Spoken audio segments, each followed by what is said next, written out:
What's up, y'all? Before y'all start watching this, man, think about some cyborgs you know. Now, I'm not on here to judge nobody. I'm just speaking facts. I'm just stating facts just in case somebody don't know. I'm not here to judge nobody. My situation is no better than the next. But think about some cyborgs that you know or you have seen. Have you seen somebody with an ear implant? With the thing in their ear and it goes up to the top of their head. Have you seen someone like that? Think about all that. Think about the cloud. When they say uploading your mind into the cloud, think about where you've heard the cloud and uploading things to the cloud. Your iPhone, all your pictures and stuff go to the iCloud. Think about it. What they got, the Google Drive. They got different stuff that's starting to look like the cloud. And I just want y'all to think about a couple things. Like, listen to what they saying. Watch this man body language as he's telling us these things about this AI technology. Y'all, our bodies are not made to live past our normal lifespan like that. You know what I'm saying? We're not made for that. We're made to live and die. I just, like I said, this shit is weird, y'all. And if y'all don't see a problem with this, something gotta be wrong. Because what are we competing against robots for? What are they taking our jobs for? What are we, It's crazy. But like I said, think about a cyborg you know. You may know somebody with a mechanical limb or something like that, or the implants or anything. People over in China, they're already using the chips in their hand to swipe, to purchase things, to be able to go in places. They're already using that over there in China. So it's already here. These videos and people talking about it and you hearing it on news coverages and stuff, they just put it in your face right under your nose, see if you're going to catch up. But it's been here. It's just getting more advanced as people go on. But I want y'all to watch this video. Tell me what y'all think, because it's weird to me. It's not natural. Think about it. It's starting with the females modifying their bodies, stuff like that, breast, and you know what's going on. It's starting with stuff. They slowly think about it. Think about it. And go do your own research. If you don't believe me, go do your own research. It's just too much stuff coming out right now at this point, letting us know that this shit about to go down. And that's period. But do your own research. I'm not trying to be nobody's teacher, none of that. I'm just speaking facts on shit that I see weird on a daily basis that I didn't know about. I didn't know about a couple years ago. And my eyes are now being open to it. So I just want y'all to watch this video. Like, comment, subscribe. That helped me get around to everybody. Thank y'all for watching. Just tell me what y'all think. I define myself as a cyborg because I am a cybernetic organism. Biologically, I am merged with technology or with cybernetics, but also because I feel that technology is part of my identity. So I feel that I am technology. So I am psychologically united to cybernetics and also biologically united to cybernetics. So I identify as a cybernetic organism.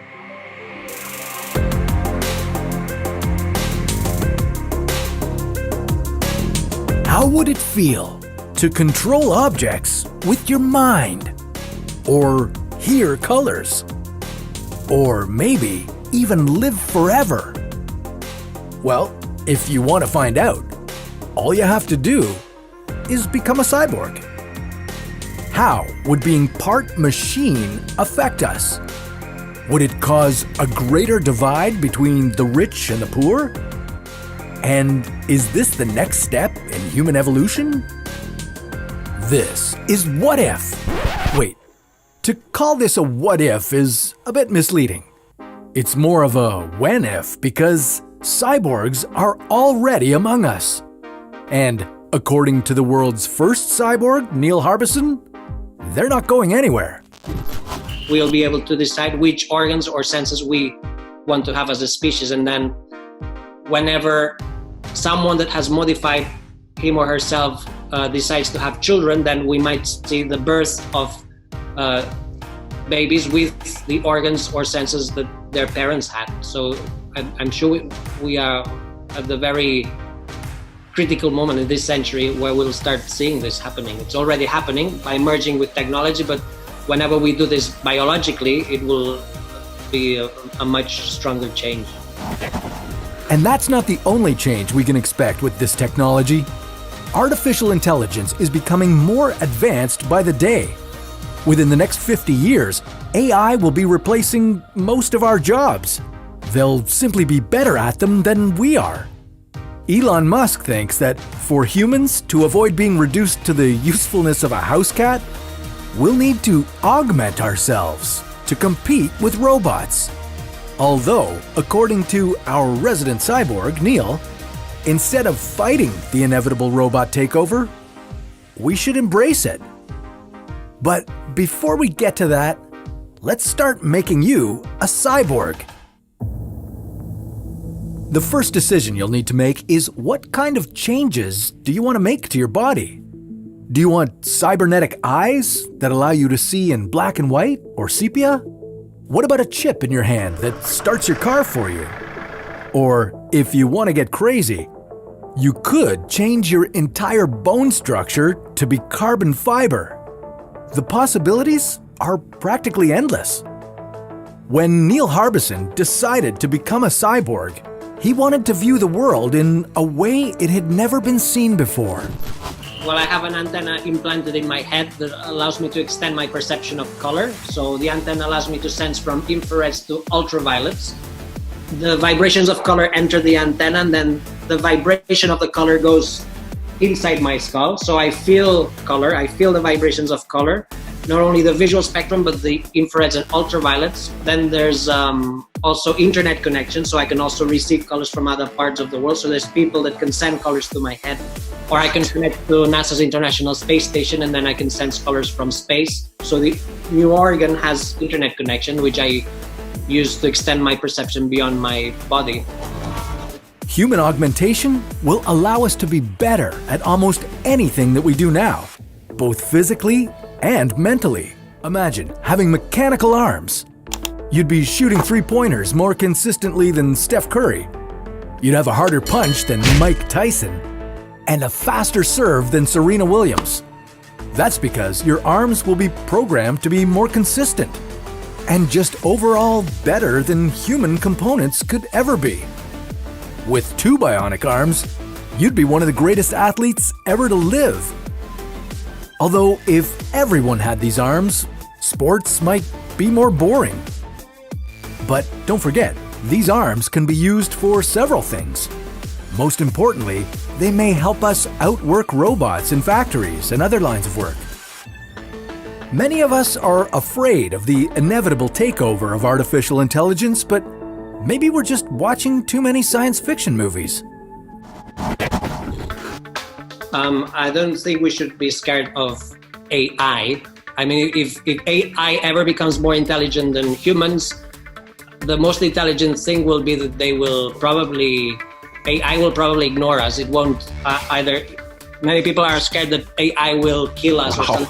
Killing us is something very human. So killing humans is something that we already do. So that wouldn't be more intelligent than humans. So if AI ever becomes more intelligent than humans, I don't think it will be dangerous. If you really want to see how this whole rise of the machines thing will play out, maybe you can modify yourself to become immortal. If you have a failing body part, you could simply replace it with a mechanical one. And after it fails, you could replace it again and again, extending your life far past its natural expiry date. But at this point, you may barely be human. The only organic part of you that might remain could be your mind. Is it too late to go back? Unfortunately, it is. Once you become a cyborg, there's no turning back. even if you don't get any invasive surgery. Let's say you get an ear enhancement that allows you to hear as well as a bat. If it somehow got damaged or fell out of your ear, you wouldn't be able to hear at all. Why? Because your brain would have adapted to hearing with your enhancement. Once it's gone, you wouldn't know how to hear without it. Oh, and don't forget about the chance of your body parts being hacked and then losing control of them. Not only that, but who will be able to get these enhancements? Some people fear that they would only go to the rich, causing further class divide in our society. But what if it's the complete opposite? Many people say that rich people will become cyborgs, but it's not happening. It's the poor people that are becoming cyborgs. Everyone that I know that has merged with technology is not rich. They are students, or they, like myself, I did it. I had no money. I did it with friends, and Really? I'm not rich. If you look at rich people are not cyborgs. At least I don't know.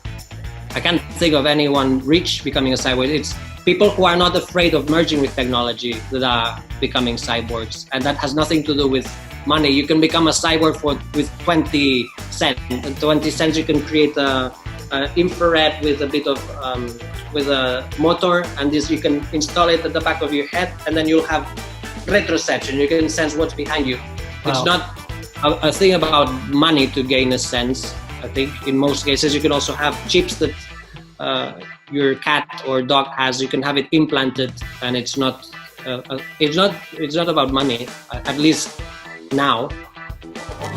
Instead of focusing on the potential negative consequences of becoming cyborgs, maybe we should start looking on the bright side. As Neil Harbison explains, cybernetic modifications could help us save the planet. What we now call diversity has nothing to do with the diversity we will see in society in the next few decades. So we will see a diversity of species. So we will be able to decide which organs and senses we want to have, and this will create a diversity that we have never experienced. So you will meet people with organs and senses that have nothing to do with yours, and they'll have perception of reality that is different from yours. But I think that's a thing that we should all start focusing on. We need to start changing ourselves instead of changing the planet. We've been a species that for thousands of years have been changing the planet and designing the planet in order to live better, and this hasn't been any good. We've been destroying the planet this way. Instead of creating light bulbs, we should have focused in creating night vision so that we don't spend so much energy creating artificial light. Wow. Or if we could control our own temperature and find a way of controlling our own temperature, instead of creating heaters and air conditionings, this would be much better for the planet. We wouldn't change the temperature of the planet, we would change our own temperature. So we need to focus on designing ourselves if we want to continue living in the planet without destroying it. And also whenever we do this, we'll be able to also live better, because we have not been able to adapt ourselves in our own planet. So I think we need to start focusing on designing ourselves.